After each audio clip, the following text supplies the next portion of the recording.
2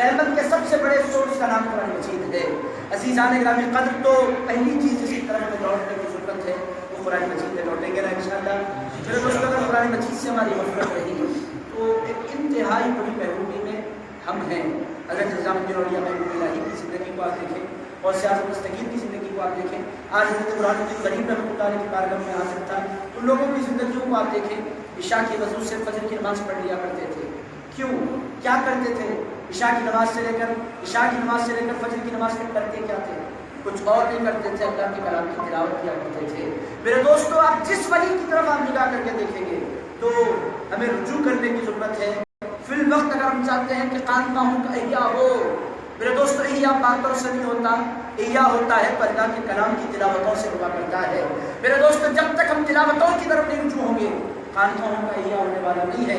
جب تک ہم سجدوں کی طرف رجوع نہیں ہوں گے، میں معذرت کے ساتھ عرض کروں، ہم لوگوں نے بڑی غفلت برتی ہے۔ آپ لوگوں کی بات نہیں کرتا، آپ لوگ بڑے اللہ والے ہیں، بعض ایسے اس کی تقاریب میں مجھے جانے کا موقع ہوتا ہے، مسجد میں بہت تھوڑے لوگ ہیں، بقیہ سارے کے سارے لوگ ادھر ادھر پھیل رہے ہیں اور کہتے ہیں بڑی منزل کے لوگ ہیں۔ بھائی کون سی منزل ہے؟ میں جاننا چاہتا ہوں جس منزل پر آپ پہنچ رہے ہیں۔ میرے دوستو، اس کائنات میں رسول اللہ صلی اللہ بڑی منزل تو کوئی نہیں، حضور کے اہل بیت سے بڑی منزل تو کوئی نہیں، حضور کے اصحاب سے بڑی منزل تو کوئی نہیں۔ آپ کس منزل پر پہنچنے کی بات کرتے ہیں؟ یہ کون سی منزل ہے جس میں آپ نماز سے فارغ ہو گئے ہیں؟ ابھی آپ اسی منزل میں ہیں۔ ہاں، کس منزل میں؟ ابھی نماز کے مصلی کی منزل میں بھائی۔ اور ایک سال میں تو کہا تن کا مصلی من کی نماز۔ آپ دیکھیے کیا عجیب عجیب باتیں ہیں، تن کا مصلی من کی نماز۔ میں نے کہا پھر نماز سر کی نماز آیا نا، سر کی نماز نہیں پڑھتے ہم، سر کی نماز بالکل نہیں پڑھتے۔ کیوں نہیں پڑھتے آپ؟ کہنے لگے یہ ساری چیزوں سے ہم اور آگے کے لوگ ہیں۔ ایک صاحب لے تھے مجھے ہولی کے سفر میں تھا، بڑے دلچسپ آدمی تھے، باتیں بڑی زبردست، اتنی اچھی اچھی باتیں کر رہے تھے، میرا اچھی بہت خوش ہوا۔ مغرب کی نماز کا وقت ہوا، نہیں پڑھے۔ عشاء کی نماز کا وقت ہوا، نہیں پڑھے۔ اور جب ٹرین میں سوار ہو گیا تھا تو ایک صاحب نے لا کر زبردست بریانی پیش کی تھی، حیدرآباد کی شامس کی بریانی لا کر مجھے دے دی۔ اب ان کے پاس گھر کا ٹفن تھا، کھانے کے لیے رات 9 بجے بیٹھے، جو ہی ہم نے ٹفن کھولا انہوں نے کہا ساتھ کیوں نہیں بیٹھ جائیں؟ میں نے کہا بالکل بیٹھ جائیں، بچھائیے، بالکل بیٹھتے ہیں، ساتھ بیٹھ گئے۔ بریانی دیکھتی حضرت کا منہ بدلا تھا، حضرت آگے ہمارے ساتھ بیٹھ گئے بریانی کھانے کے لیے، حضرت کو اللہ سلامت رکھے۔ اس کے بعد انہوں نے بریانی کھانے کا ارادہ فرمایا۔ میں نے کہا حضرت بریانی آپ کھاتے ہیں؟ استغفر اللہ، کیوں نہیں کھاتے؟ برابر کھاتے ہیں، شوق سے کھاتے ہیں۔ میں نے کہا کیوں کھاتے ہیں بریانی؟ کہنے لگے اس واسطے کھاتے ہیں کہ بریانی حیدرآباد کی سب سے پسندیدہ غذا ہے، اس واسطے کھاتے ہیں۔ میں نے کہا آپ نماز؟ نماز میں نہیں پڑھتا۔ کیوں نہیں پڑھتے بھائی آپ نماز؟ دل کی پڑھ لیتے ہیں۔ میں نے کہا حضرت بریانی بھی دل سے کھا لیجیے نا۔ استغفر اللہ، ایسا کیسے بول سکتے ہیں؟ میں دل سے نہیں کھا سکتا، میں ہاتھ سے کھاؤں گا۔ میں نے کہا بریانی کے موقع پر ہاتھ یاد آتا ہے اور نماز کے موقع پر دل یاد آتا ہے، یہ کون سا تصوف ہے؟ عزیزان گرامی، یہ تصوف نہیں ہے۔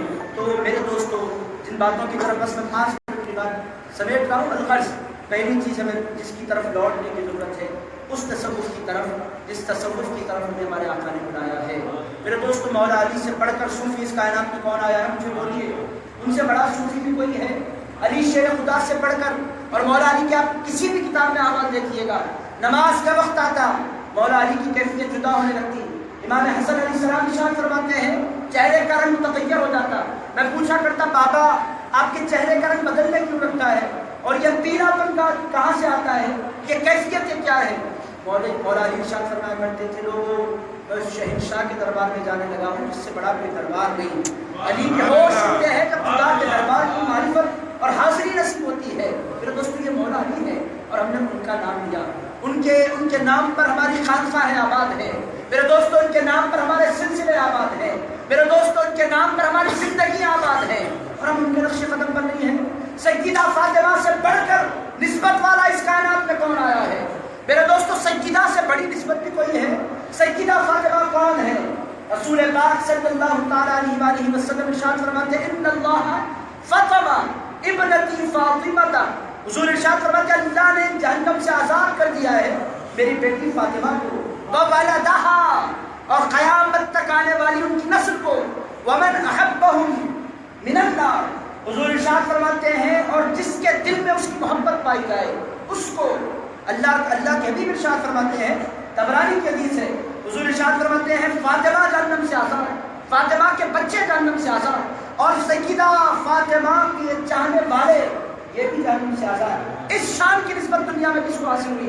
میرے دوستو ایسی اسی لیے حضور شاہ لذالک سمیت فاطمہ، فاطمہ کا نام فاطمہ رکھا ہی اس واسطے گیا ہے کہ جو فاطمہ کا ہو جاتا ہے وہ جہنم سے آزاد کر دیا جاتا ہے۔ سبحان اللہ۔ میرے دوستو یہ سیدہ فاطمہ ہے، مگر سیدہ فاطمہ نے اپنی پوری زندگی میں کبھی یہ نہیں کہا کہ مجھے نماز کی کوئی حاجت نہیں۔ سیدہ فاطمہ کے آپ آواز اٹھا کر پڑھیں۔